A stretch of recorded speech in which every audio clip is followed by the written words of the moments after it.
talk about defining a quality sound on the timpani and how to produce that quality sound. That's number one. Number two, within the sort of world of quality sounds, I want to talk about how to create a variety of sounds. It's not enough just to make a nice sound. We so often need a very specific sound to communicate whatever we're trying to accomplish musically. And what fascinated me about the timpani from the get-go and still does is its unique qualities as a drum. And if we think about what distinguishes the timpani sound from other drums, and in this format I'm going to answer my own questions. First of all, the drum rings like crazy, right? It's an extremely resonant drum. You strike it and it rings for a long time. Most drums, the sound is over quickly. And the other aspect, of course, is it has a defined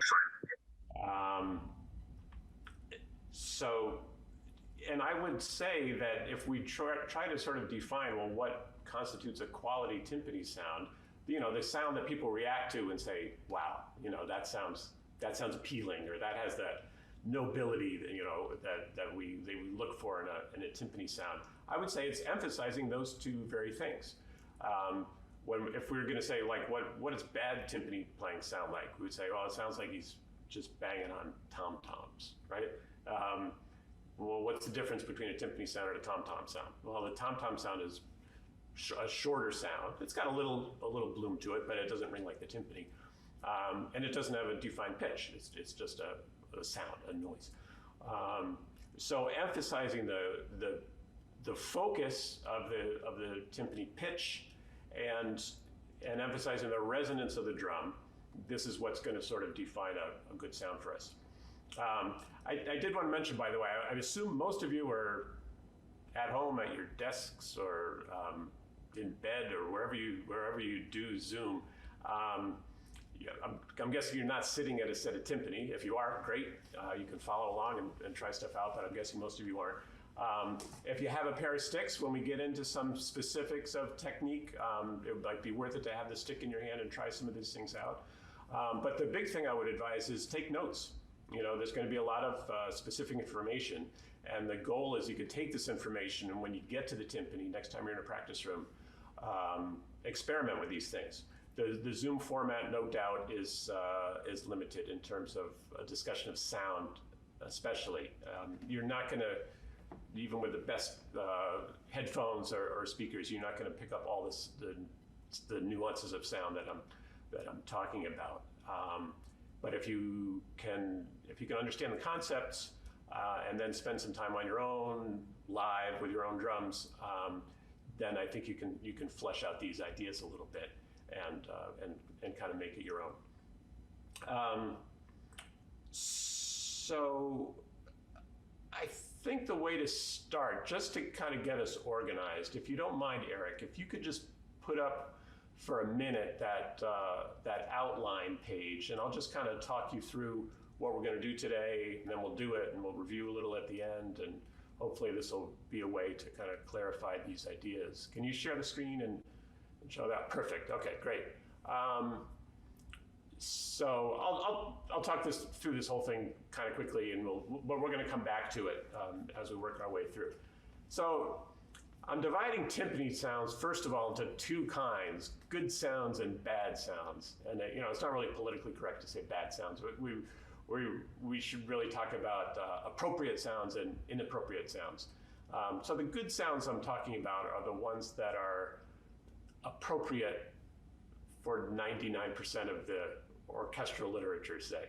And they're probably appropriate for 95% of anything else you might play, solo or chamber music or drum corps or anything.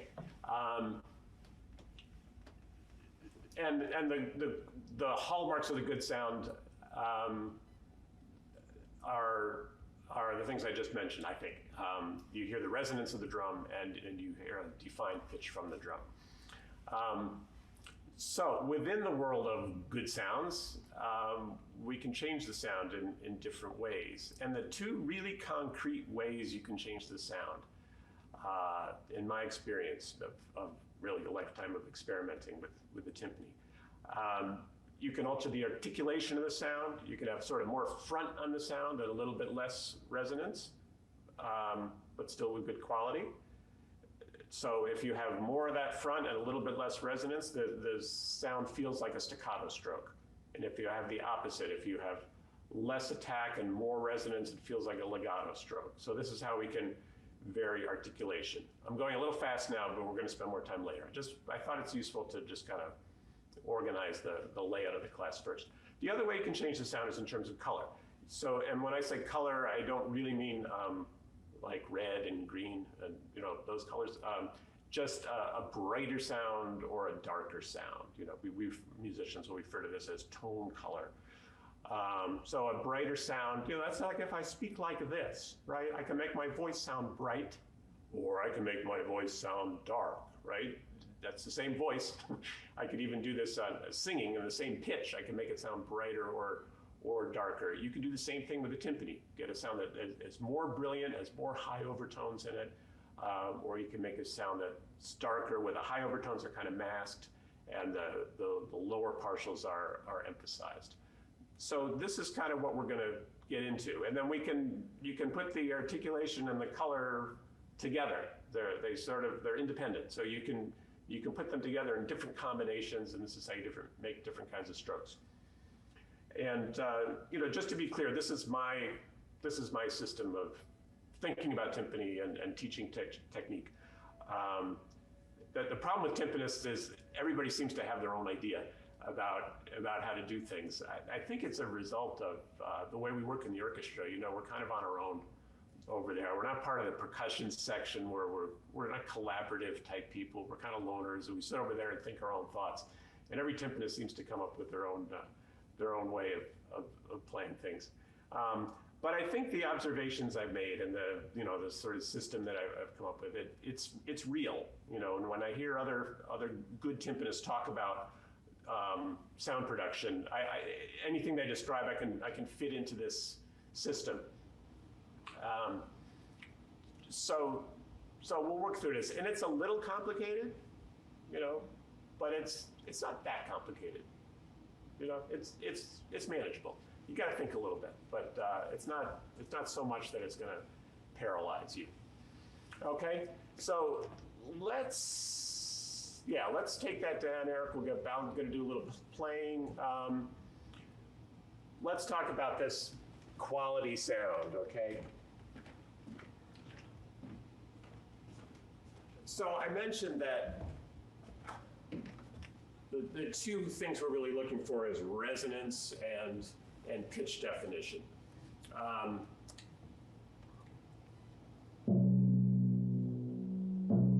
Stroke like this.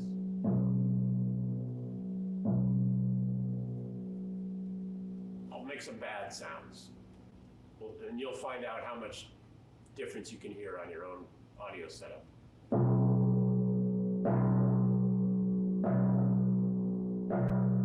Okay? So what I hear in the bad sound is a kind of distortion of the pitch. The first one you just got ah, ah. With the second one you get this kind of wang, wang, where it's sort of hard to focus in on what the actual pitch of the drum is. And there's also like a big clunk at the front of the sound. With the first stroke, you hear like kind of minimal attack, right? And immediate tone. With the second one, you hear this kind of noise at the front. So what am I doing technically to accomplish that? All right, and there's really two hallmarks of what you need to accomplish with your stroke to get that kind of quality sound. And it all has to do with how the stick exits the drum, right? The stick strikes the drum and then it has to get off of the head. And the stick has to get off of the head as freely and as efficiently as possible. You can can see that, right? In the bad stroke, the mostly inappropriate stroke, I'm kind of pushing the stick into the head a little bit. For the stick to get off of the head freely, a couple things have to happen. My hand has to move, and the stick has to be free. So the grip has to be sort of as loose as possible. I like to think about, I'm not holding this stick, I'm holding a stick that's a little bit bigger than this stick. You know, it's as loose as can be in there. And then my whole system, my wrists, my fingers, my arm, they all have to work together to go down and come back up. So many of our drum strokes it can be very fluid, very natural stroke, but they're just down. And that can sound great on snare drum. You know, if it's kind of relaxed, fluid downstroke, it'll make a great sound on snare drum. But on timpani, the tone doesn't speak as well. So everything on timpani is about full strokes. So the two, I said at the beginning, and then I went off on a tangent, but the 2 points I want to emphasize that you need to build into your technique to maintain a quality sound would be play with full strokes. Full strokes means start up, finish up, right? You look like a little toy drummer playing this way. Everything is like that. If you're playing more quietly, they might be smaller, but they're little full strokes. And the second thing is that the grip is loose all the time. If you don't squeeze the stick, as soon as you squeeze it, you kind of, when it strikes the drum, you're kind of holding it against the drum head for just that nanosecond that changes the sound of the drum in a negative way. So the grip is free and the motion is fluid, and it's a combination, I think you can see pretty well, combination of fingers, wrist, and arm. As we play faster, you'll see much less arm. We'll get into later when we discuss color. We'll talk a little bit about when you use more finger, when you use less finger. But that's kind of the basic principle of it. I'm going to play a piece which is almost all slow. Eric, just put up on the screen so they can see the piece before I play it. This would be the, I think it's the second slide, but it's the etude penombre. Duncan, I've also shared it in the chat, so they now have a PDF of your handout as well. Oh, brilliant, okay. Yeah, so I did a little collection of 6 solos called the Cryptic Circle. This is the last one in the set. It's called etude penombre. Penombre is it's a French word, but in English it's penumbral. It's dusk, basically. It's the time when it's not quite dark and it's not quite late anymore. So that's kind of the mood of this piece. It's slow, it's melodic, and it's a piece where I can play almost 100% large full strokes. So I just wanted to play this piece for you so you can kind of get a little demonstration of how this works in the most simple form.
Thank you.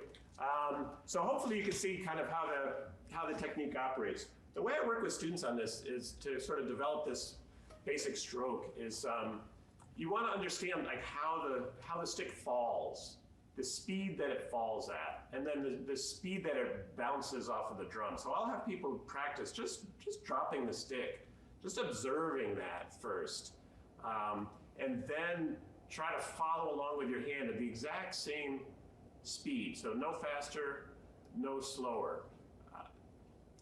And that should be the speed of your downstroke. And then what happens with the upstroke is whatever happens naturally, however the stick rebounds off of the head. So that too, before you add the actual lift from your own hand, you should just observe how the stick bounces. See that the stick is completely loose in my hand, I'm just letting it rebound on its own. So it's a beautiful sound just like that. Then I'll try to match that with the lift from my wrist, from my arm, and with the opening of my fingers. I'll show you from the side view, I think it's better.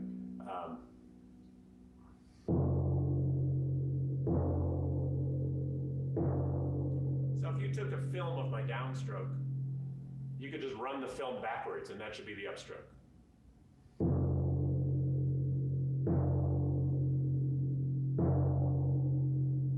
And by the way, not everybody has exactly the same approach, but I like to always start up and make a simple down and up stroke. Some players will start down and kind of start with a preparatory stroke to get the whole thing in motion. I found that, particularly playing in the opera, I found that too inefficient.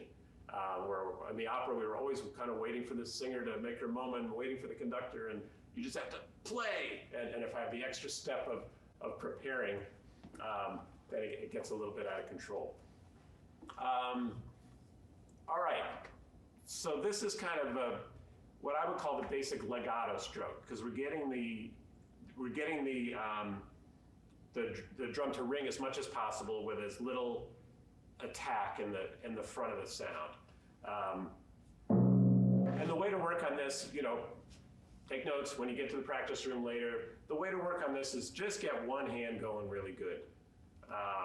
Relaxed, fluid, arm, wrist, and fingers working nicely together. Then see if you can do it with the other hand.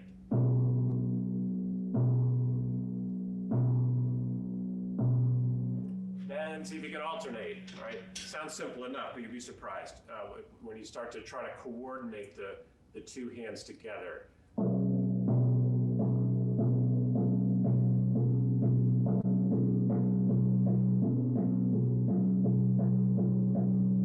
Almost everybody, when they start trying to accelerate a little bit, will speed up the stroke. If they want to finish one stroke before they start the next one. So that's what I mean, there's a little coordination issue, even at the beginning of starting to speed up.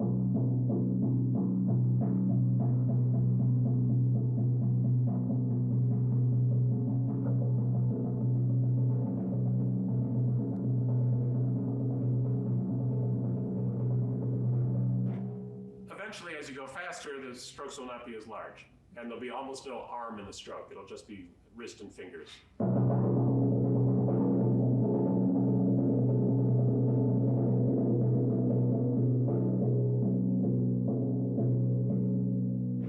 Okay, the legato stroke, of course, is what we would use in a roll.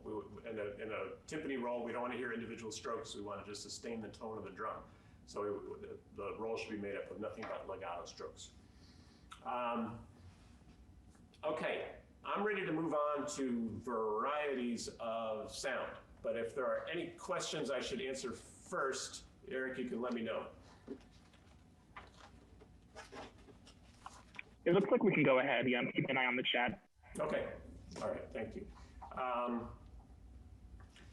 Good, all right, so first we're going to talk about articulations, and then we're going to talk about color. So the sound that we made, and I don't know if you should put that, I don't think you need to see this, it's simple enough. The way we can change the sound in terms of articulation, I mentioned this earlier, use these other more general sticks. So this first stroke that we've done, I'm calling this the legato stroke. It's the one where the stroke is slow, we get the drum ringing as much as possible.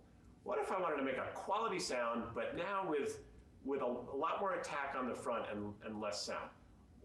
I'm only going to change one thing, which is going to be the speed of the stroke. So instead of just letting that mallet fall naturally at its own rate, I'm going to start a little bit lower so it's not crazy loud, and I'm going to fire the mallet as fast as I can.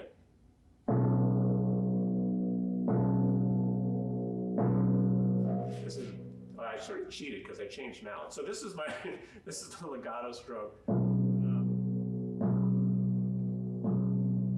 And then when I change to staccato,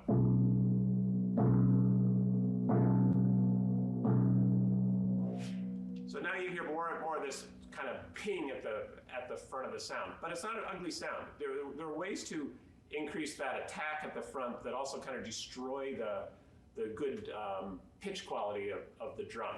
So, and how am I avoiding that? By getting off of the drum, just as I did with the legato stroke. My grip is still loose.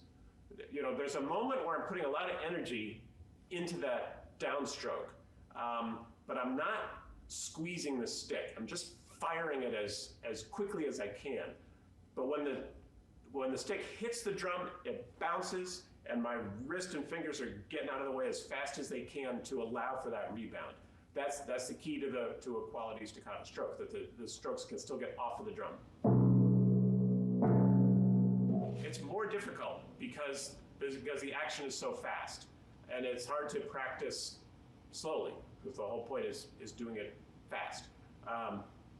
But that change of direction from down to up, that's sort of that's the crisis moment in your stroke. You've got all that momentum going down, and you have to, quickly as possible, put on the brakes and turn around and come back. And it has to be, when you fire that stick fast, it comes up fast, and your wrist has to be really lively, and your fingers have to get out of the way. Let me show you on the side view again.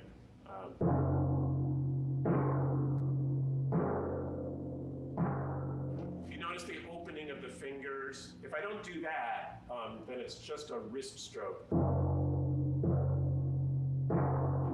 which has a place, which we're going to get to in a little bit, but it tends to be a slightly less effective as a staccato.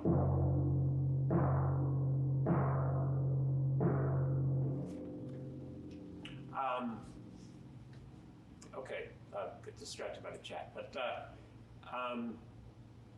so this is how to change the sound from a legato stroke to a staccato stroke. So if I do a bunch of staccato strokes,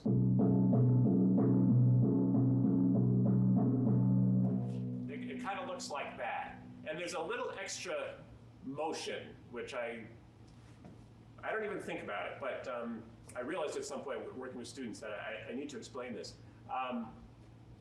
As long as the speed of the strokes is not too fast, I like to follow through on the upstroke. So it starts pretty low, so it's not terribly loud, but it finishes higher because I'm so focused on getting off of the drum. It's just natural to finish the stroke that way. That means there's another step, which is preparing for the next stroke. So you sort of if you're doing a series of staccato strokes, the whole process is start low, finish high, and then get ready for the next one.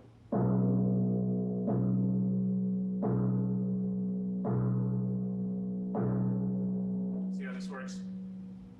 But as I get faster with the staccato strokes, eventually there's no lift. I mean, there's a lift, but it's small.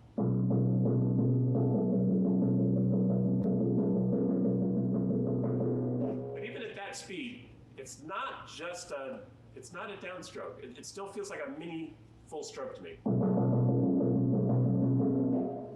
I think you can see the difference. That. It's never that, it's always this. And what that does for you is it keeps that pitch center in the sound.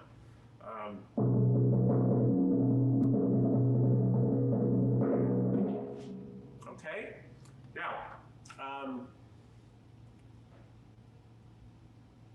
for students.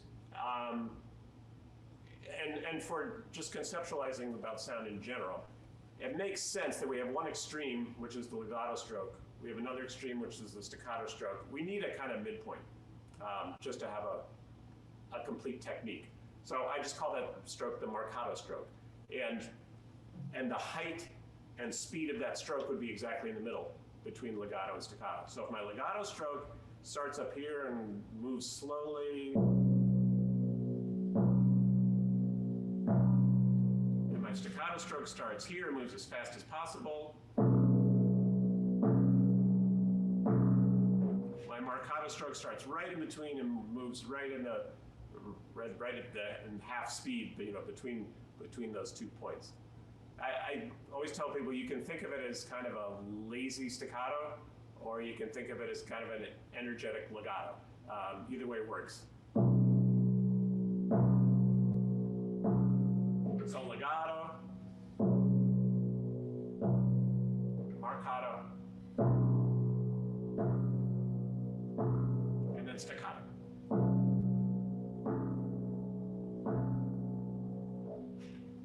Okay.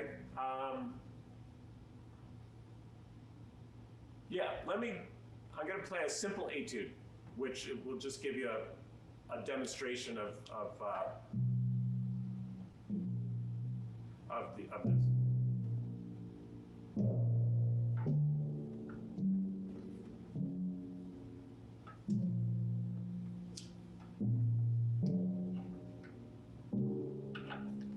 Eric, you want to put this one up? This would be the combined articulation etude number 3.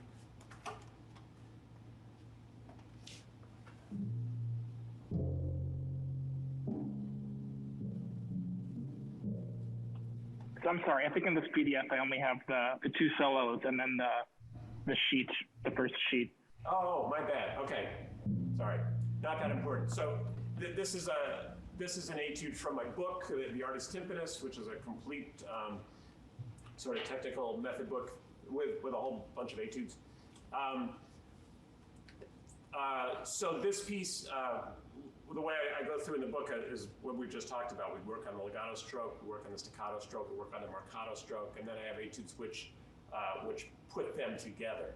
So this is a simple little variation piece that starts with longer notes that are played legato, and then it goes to, in this case, it's like a lot of dotted quarter notes, it's in 6/8, and then there's a lot of eighth notes which are played sort of marcato, and then a whole 16th passage which is played staccato, and then it goes back the same way. So you'll see this whole evolution of the stroke from legato, marcato, staccato, marcato, legato.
Okay, so I think you can see that even though the dynamics of the piece kind of go from piano to forte and back to piano, the stroke height went from high to medium to low to medium to high. All right, that's because the legato, marcato, staccato, marcato, legato. So you see how that all works. All right, now we're now going to address color. Okay. So let me go through these three. Let me just talk through it first, and then Eric, I'll ask you to put up the page again. All right, so I mentioned this a little bit before. We can make the sound brighter, we can make it sound darker, and then just like we did with the articulation, we're gonna choose a midpoint to have a kind of medium color stroke. That's what we've been mostly doing so far, sort of medium color. If I wanna make the sound brighter, I'll alter a few things. The easy one is to change the beating spot on the drum. The timpani make a nice resonant sound. I think most of you, if you've ever played the timpani, you figure out pretty quickly where the drum rings. But there's a little range. It could be anywhere from maybe 2 inches from the rim into about 5 inches from the rim. If I go further than that, it sounds really thumpy. And if I go closer than that, it sounds it doesn't sound like timpani. It doesn't have any core to the sound. But within that range, you'll get different colors. So if you get a little closer to the rim, 2 to 3 inches from the rim, you get a nice resonant sound, but the sound is bright. Okay, if I make the same stroke now 5 inches in, still it's a good resonant sound, but the color will be darker. So, I like playing the timpani because they're really big targets. It's way easier than marimba. But sadly, I discovered you still need precision in where you strike the instrument and to have real control over your sound. So that I use that awareness of that exact beating spot quite a bit in order to balance things and to get just the color that I want between drums. All right, so that's kind of the easy part. Second thing would be weight, right? If I want to play a brighter sound, I'm going to play more lightly. And again, we kind of know these things intuitively. But what does it mean to play lightly? Well, I'm going to actually be lifting the mallet a little bit. The mallet doesn't quite sink into the drum the way it did in the strokes we've discussed so far. I'm going to be just picking it up a little bit. Not like the staccato stroke. It doesn't have to be so fast, but it has to be like just that much early. Just to keep the stroke light. And I can do it loud. I can make a loud, light stroke.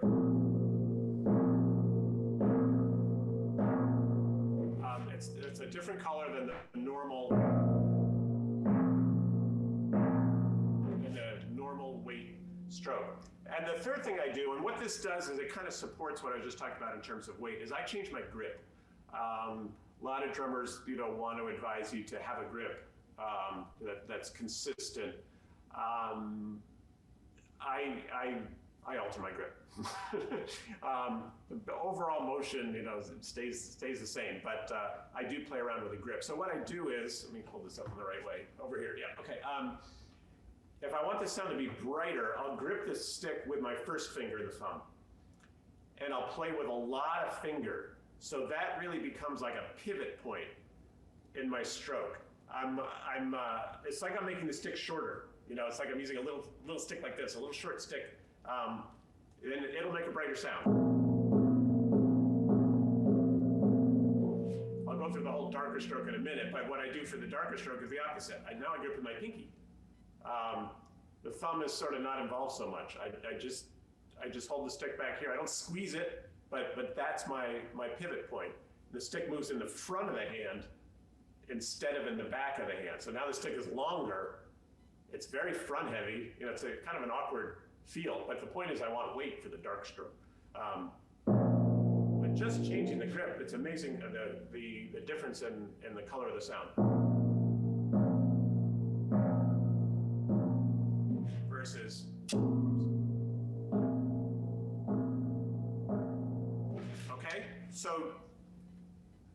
three things: beating spot, weight, and grip. And now I'll just go quickly through the dark stroke. So everything is the opposite, right? So I go in a little bit instead of close to the edge. I'm in like 5 inches. I'm going to play with weight. All right, arm weight, shoulder weight, the whole thing. And you have to understand that the way to play with weight is to relax. You know, we kind of spend like our whole day fighting against gravity, right? So if you want to play with more weight, it's a matter of relaxation. And this is an important concept because it doesn't take tension to like push the stick into that. You don't need to stiffen up, you don't need to get tighter. Doesn't take more muscle, it just takes relaxation to get weight in the stroke.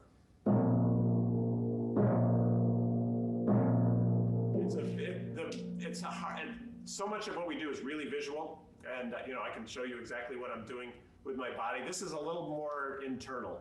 You know, sometimes with students, I'll like grab their upper arm a little bit. So it's not that there's a lot of arm motion, but there has to be, the shoulder has to be free. You're not really activating your arm weight if you're locked up here. This has to be kind of dropping a little bit. Hey, Duncan, it's Jim. Hey, I have a quick question. Before you leave grip, do you ever kind of, when you're talking about changing color, do you ever shade with like between French and German, or do you do those kind of things where you might rotate your hand a little bit for weight? Yeah, so what Jim is asking about, I play in general a little more what's known as the French grip, which is when your hand is in this position and the motion is kind of a rotating forearm. Some people play what's often called the German grip, which is more similar to snare drum, where the palm is flat and you're playing with a pivot from your wrist. And that's a concept that some people use. My predecessor here at MSM and at the Met, Dan Hinger, would kind of turn his hand over to play more German for a darker sound. I don't do that myself.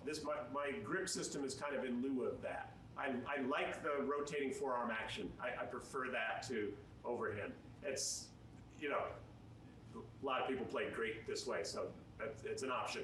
But for me, I like this system. I think this grip facilitates the rebound of the stick a little more naturally and more efficiently than the overhand playing. So even when I want a dark sound, I don't feel I need to do this, and I don't quite like the result as much as. So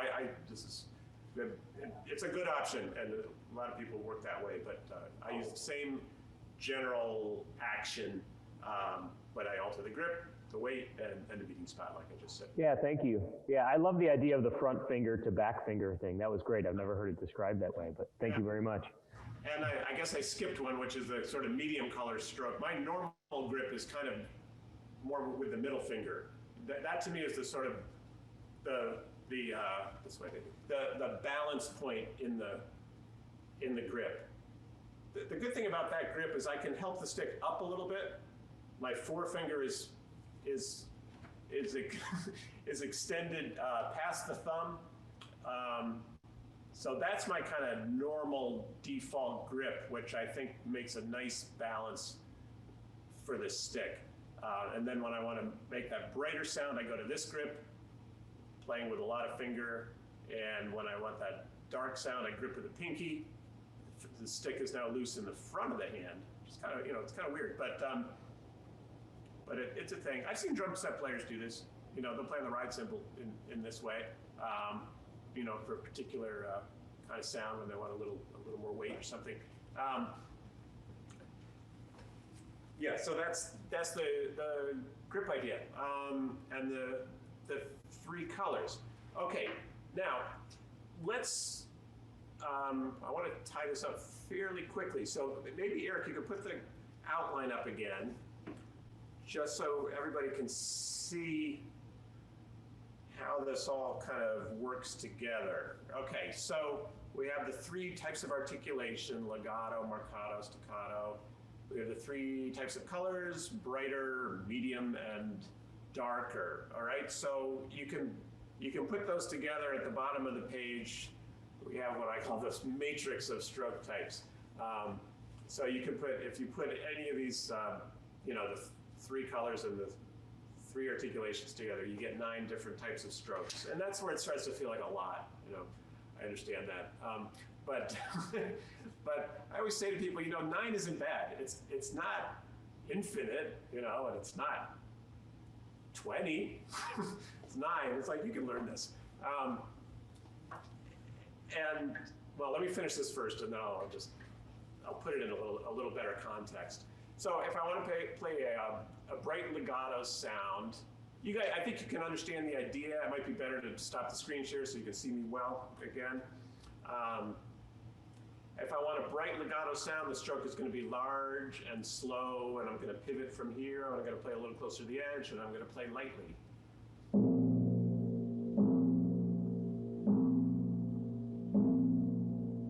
Okay, and then if I want a little more, let me go in the right order here. Yeah, so going across, so then if I want a bright sound that's not so legato, we're going to play marcato. It's going to be the same grip, same kind of action, but a little bit faster stroke and a little lower starting height.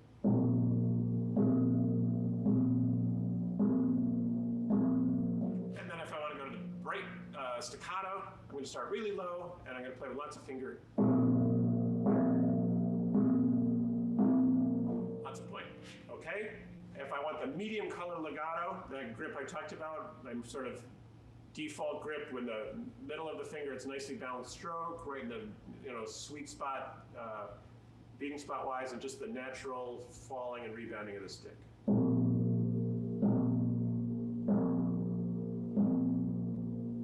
And then the medium color marcato stroke, a little faster. And the medium staccato, yeah, as fast as I can, but with this normal grip.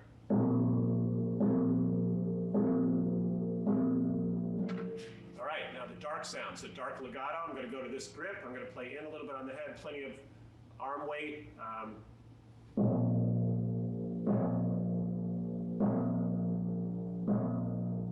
Notice, by the way, there's still a nice rebound with this stroke. Sometimes when people want to play with more weight, they wind up playing down strokes, which is, it's somewhat intuitive. You know, you're putting weight into the drum, you want to play with a downstroke. In my experience, it doesn't sound as nice on the timpani as this full stroke where we still get off the head. So what we're talking about is getting as much weight as possible into the drum and getting it out of the drum. So don't leave it there. We can play with weight and still rebound.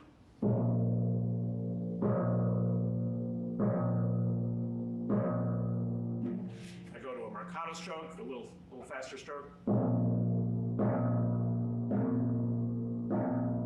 And then the dark staccato, really low, really fast, gripping back here. It becomes kind of a violent stroke. But it's one where there's still like some pitch center to the sound. It's not a really distorting sound, but it's an aggressive sound, you know, dark staccato.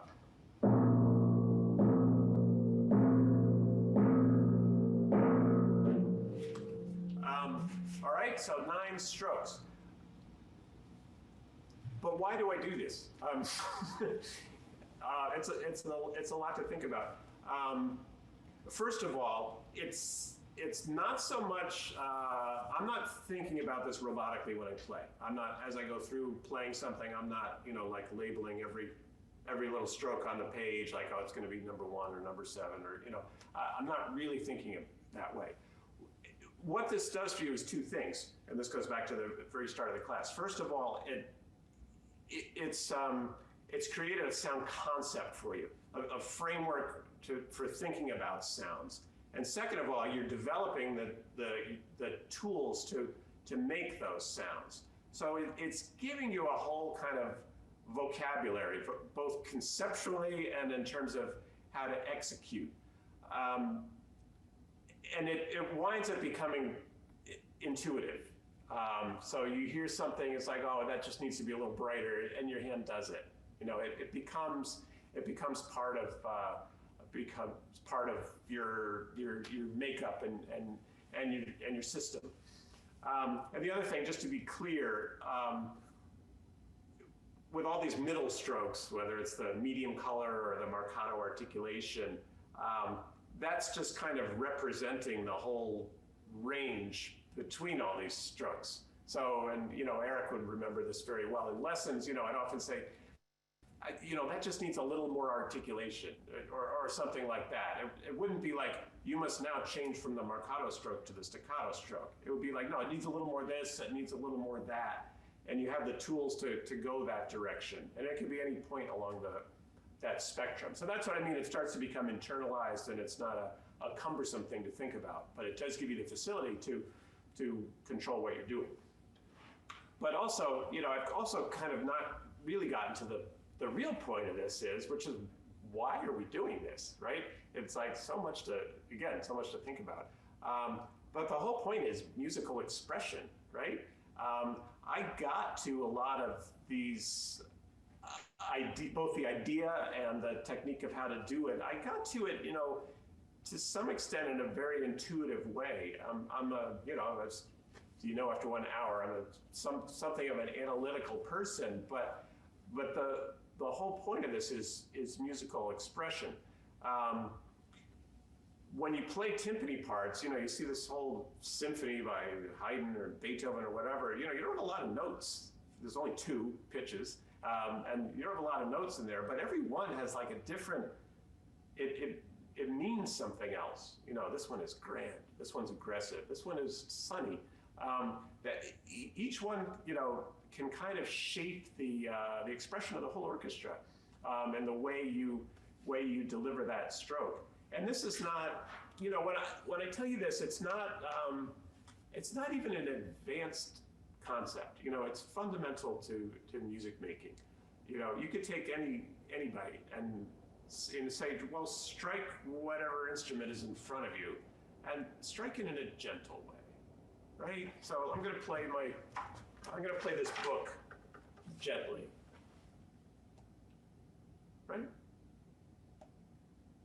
Now strike the book violently, right? Tenderly. How would you strike the book if you were happy, right? All these things. This is the basic gestural vocabulary of percussion, and we all know this on some level. What became fascinating to me with the timpani is because the differences in sound that you can create with your touch are so real. If I recorded those 5 sounds on the book, without video, I'm not sure you could identify them. But on the timpani, you can hear these differences, and I think it should be part of our goal as timpanists to search for the right type of expression. And the other thing, just to clarify, it's not always just a kind of meta musical, emotional placement for these things, but sometimes it's just something very practical in timpani playing. So for example, if you have a passage with a whole bunch of rolls and then a couple of rhythmic figures, you probably want to choose a soft mallet because of all those rolls. So you play your rolls as beautifully as you can with all those, fast legato strokes. And then when the rhythms come, you play as staccato as possible because you don't really have the right stick in your hand. You still have the soft stick from the roll. So all these techniques are used in very practical ways as well. Every time you play a fourth on the timpani,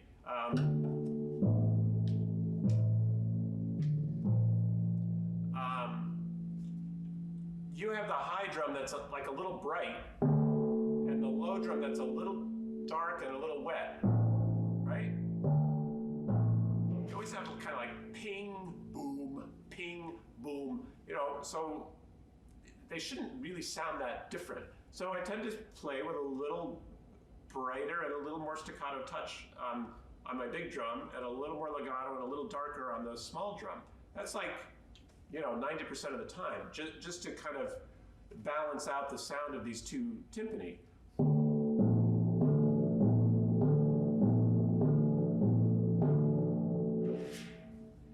I hear all the time from timpanists just where this sounds so big and so wet. so that's another way we use the technique, just to kind of solve little acoustic problems with playing the instruments. I'm going to play one more solo piece just to kind of tie all this together, but maybe it would be good to have a question or two first if we have some. Yeah, we have a couple questions. I can pick one from Nadine Cunningham. She's a high school band director, and asked if the general loose grip on the Timpani stick changes when you go to snare drum or other types of sticks.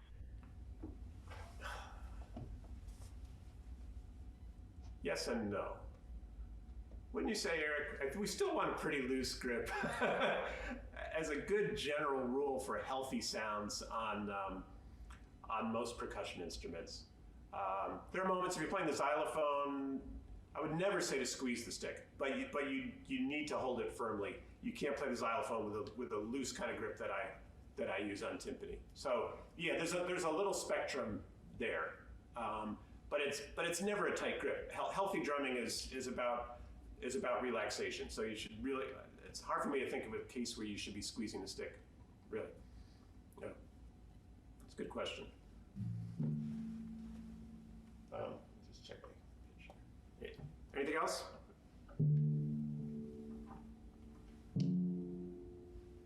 I think we have a couple more, but I think we should move ahead just in interest of time, probably. Yeah. Okay, so this last piece, actually, why don't you put it up for a sec? This will be the gate. Eric mentioned this piece the other day, and I was like, oh, that'd be a good piece for the class. So this is from that same set, the Cryptic Circle 6 solos. This is the first one in the book, the gate, and I just picked it because it has a big variety of sounds. Oh, I see this chat, but it's a pretty good question, actually. What do I mean by a wet sound? A wet sound is basically a ringing sound.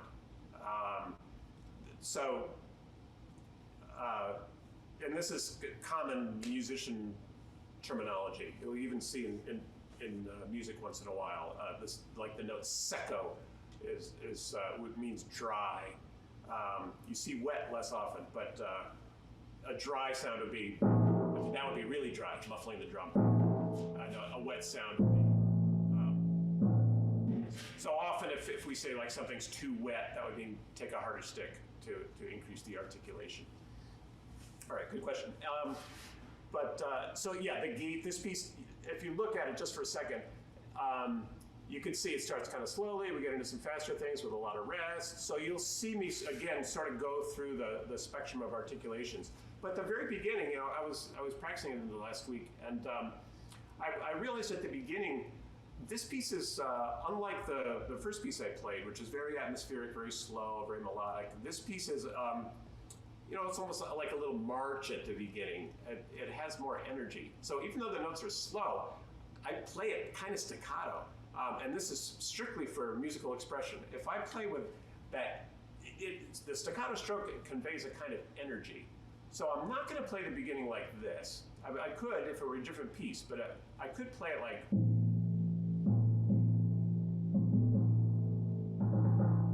Which is a nice sound and very atmospheric. But I want people to get the idea of that tempo and that energy of the piece right from the get-go. So it's going to be more like.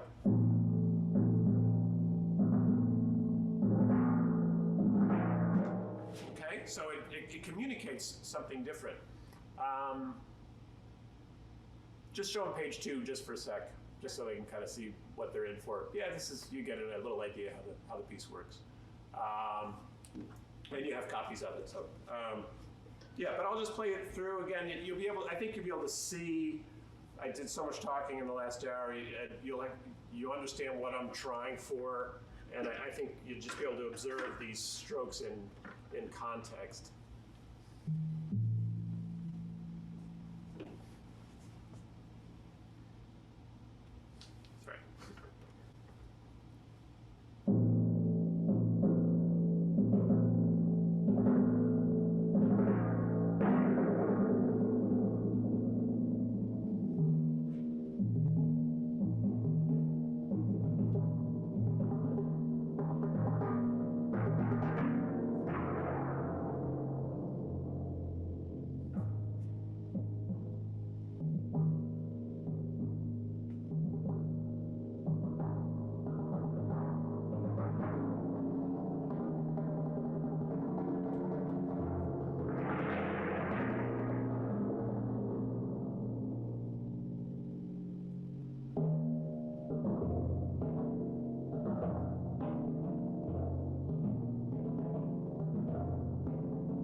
thank you very much.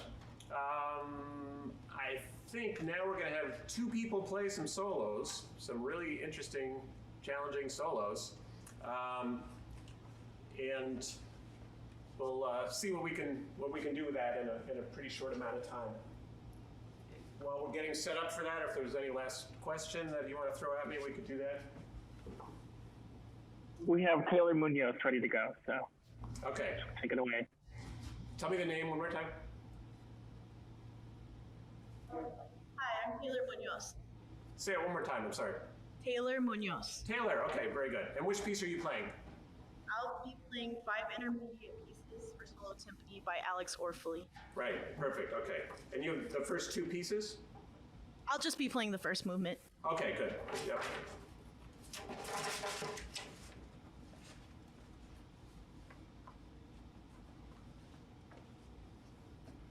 You start. Since you just listened to me talk for an hour, what kind of stroke would you apply at the very beginning of this?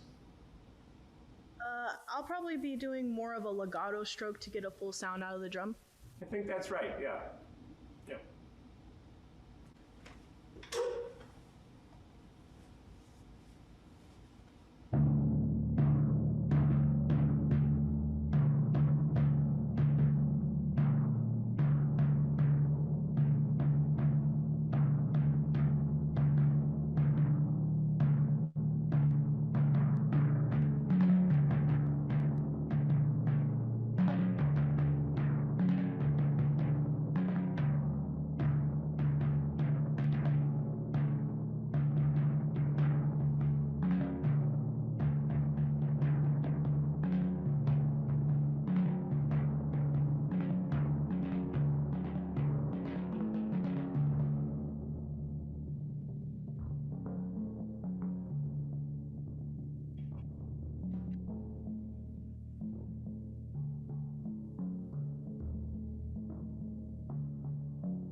Nice job, Taylor.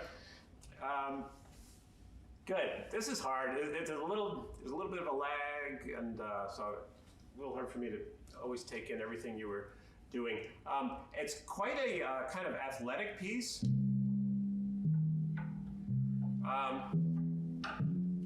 And it brings up something I didn't talk about, which is how to kind of move around the drums while you're applying this stuff. Timpani, of course, has the whole mobility issue, lateral issue. And like I said, I'm always trying to focus on kind of full strokes, but sometimes you want to make sure you're getting from one drum to another in as efficient a way as possible, and that means an arc, right? So it doesn't have to always be, but you move, smooth. The upstroke from one drum is preparing the downstroke on the next drum. Even when it's kind of fast, I'm thinking about like at the bottom of that first page. And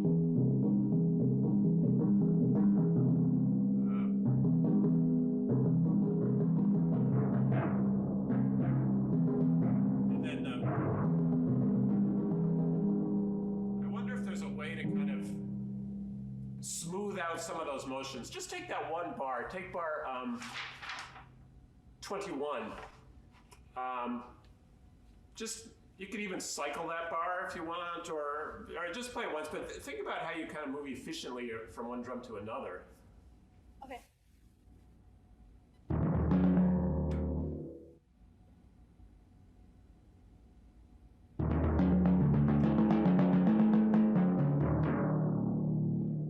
Right, so even at the fast tempo, it's possible to have a stroke that's more lively, that's more off of the drum.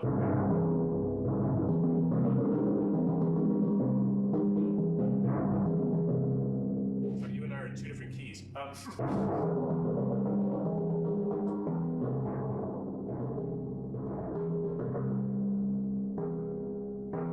every stroke is off.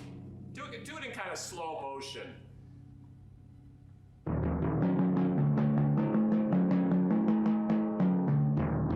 Let's try really slow motion and think about each stroke coming off of the drum. So each stroke is like starting a journey to the next drum if it's moving.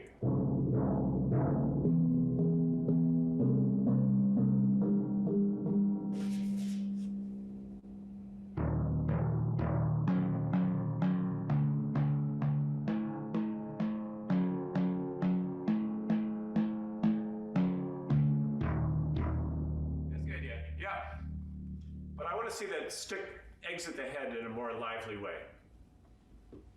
Yep, and with a lot of wrist.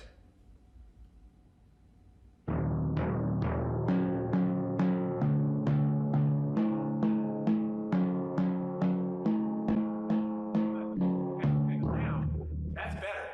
But now, see if it can be kind of less digital. It's, your strokes are very quick. It can be more natural.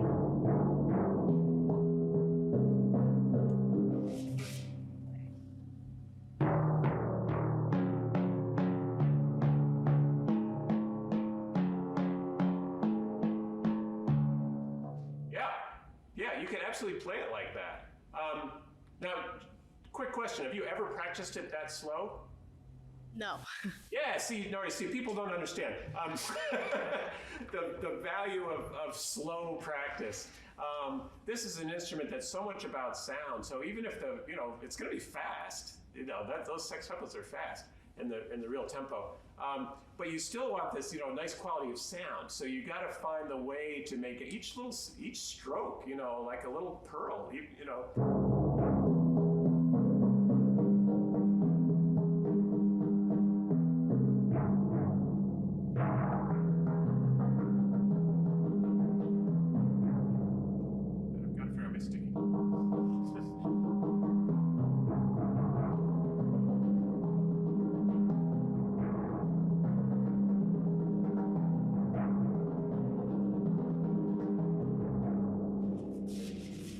demonstrated about 1 or 2 weeks worth of practice. You can slow it down that much, and just think about each one of those strokes really getting off of the head in a beautiful way. It's a fanfare. I think the sound should be at the beginning legato, of course, not so much legato now that we're into the faster part, but on the bright side, right? So it's got some brilliance to it. It's all C major, and you want it to have a little life to it. So a stroke that's too serious is not the right type of sound. It should have some life and some joy to it as a sort of fanfare effect. So you have to slow it way the heck down to sort of discover that sound and that stroke, and that's fine. I always am telling students, don't be hard on yourself for being unable to play something fast now. The more you can slow it down, the better the result is going to be in the long run. So you have to be super patient with the concept of slow practice. Yeah. All right, thank you, Taylor. I think we should have the other person. Yeah, Duncan, we have we probably have a lot of educators here on the chat too, band directors. And I know this is probably the wrong question to ask a professional timpanist, but why should we Why should we study timpani if it's something we only play 5% of the time, especially as young percussionists? I know the answer to that, but you know, I mean, for young kids, you know, you just broke down years and years of acute listening, and what can that do for a young musician as far as, you know, the world of percussion and just being a musician? Can you talk about that a little bit? I mean, within the world of percussion, timpani bring two high value things to the table. One is the focus on sound. You know, I sometimes tell people, I remember this class that my colleague Chris Lamb did many years ago, where he kind of went through his own education as a percussionist, and he was somebody who kind of had sequential enthusiasms. You know, so there was a time when he wanted to be a drummer, and then there was a time when he wanted to be a solo marimbist. There was a time when he wanted to be a timpanist. And what he talked about in the class was what he took from each of those instruments that fed him as a percussionist, who's somebody ultimately who became an orchestral percussionist, who's doing, you know, many things. And what he talked about the timpani was sound. You know, everything we've been talking about today. And this is the drum that amplifies those subtle differences in how you strike it. So this instrument, more than any of the other drums, will bring your attention to the sound that you're making, and it'll get you into all those issues of technique that we're talking about relaxation and rebound and all those things. And those all of that stuff applies on all the other instruments. It's always a little bit different on each instrument, but those principles are important, and this is where you can really kind of get into the sound world. The other thing is, just as musicians, you play the timpani in an orchestra, and this is our way to experience everything from Bach and Handel to Mozart and Beethoven and Brahms and Dvorak and everybody else. If you're a percussionist, you miss a lot as far as your musicianship. And you know, at MSM we've had plenty of kids who've, you know, gone on to become percussionists and don't play timpani, but I know they're better orchestral players because they've studied timpani and they know the whole literature, not just the, you know, it doesn't start with Rimsky-Korsakov. They know the whole orchestral literature. So I think those are the kind of two aspects that are really important as far as timpani as part of a curriculum. Yeah. Great, thank you. So Alfred is ready to go. If you can introduce yourself and your piece. Hello, my name's Alfred Fajardo. I'll be playing Los Cinco de Clubs by Kirk Gay. Okay.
stop here maybe?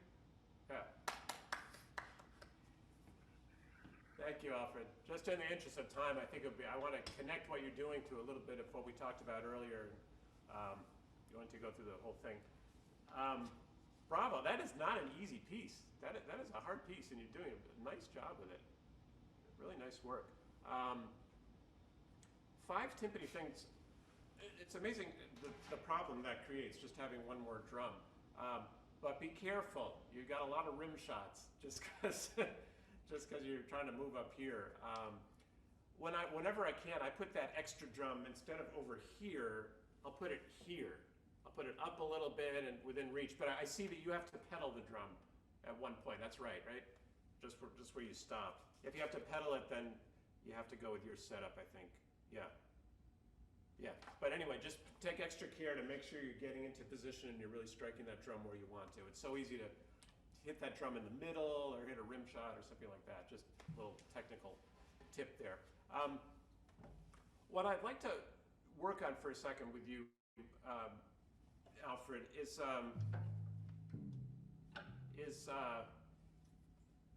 the rebound part of the stroke.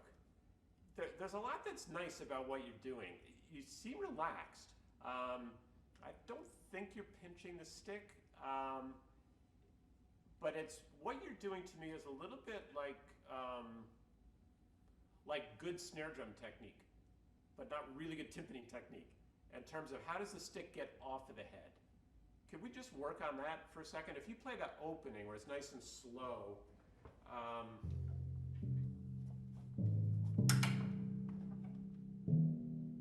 sorry, I didn't bring a small drum.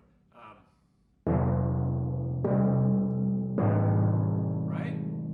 Full stroke. So you go down, you come off of that head, and that stick, it has to. We have to see it pivot off of the head. It can't go like this. Can't go like that. It has to. Your hand has to turn.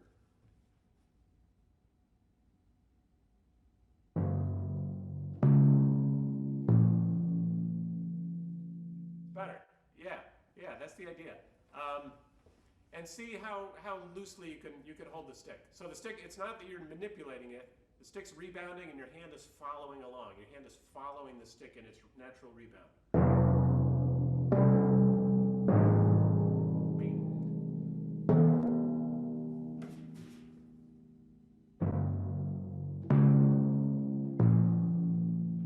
Nice. Yeah, I think this is the start of a nicer sound. Play that whole little opening section. When you get into the 8th notes, try to keep that same action going. It has to be just that little bit faster because it's 8th notes, but try to always be pivoting off of the drum.